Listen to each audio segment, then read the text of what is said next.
A sign of the times, the words are more than 1,000 years old, but with a 2020 twist, a face mask. But what does that have to do with this? La.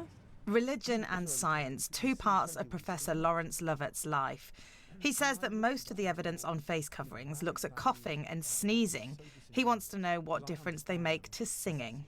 I think that singing in communal worship is incredibly important. It's an absolutely central part of worship. And if it's safe to do, then I will be the first person to do it. If it's not safe to do it, I'm for certain not going to do it. This is where the choir stands in this synagogue. They are still allowed, but must be socially distanced. So they've limited the amount of music during services here. Across England, government guidelines for churches, mosques and temples say that the rest of worshippers cannot join in singing or chanting. I don't think any church leader ever thought they'd be in the position of standing in front of their congregation and saying, "Don't join in, please don't sing." Sarah Hunter is a Church of England lay minister and choir director and one of the volunteers taking part in this study. Coronavirus is mostly spread through droplets from coughs, sneezes and people talking.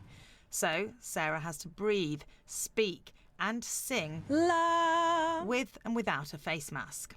It's normally filmed in the dark with a high-speed camera and a laser to show up the droplets. Hello. These pictures are slowed down 100 times less than reality. A volunteer singing a note without a mask. You can see lots of droplets swirling around. But the researchers say when someone wears a surgical-type face mask, either singing or speaking, there are almost no droplets at all. And any that do get through travel more slowly and so can't spread as far.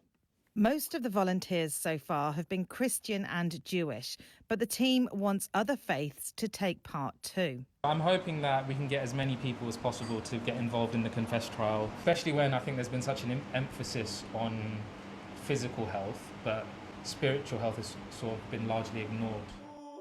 The study hopes to influence government policy on worship and will also look at how volume affects droplets.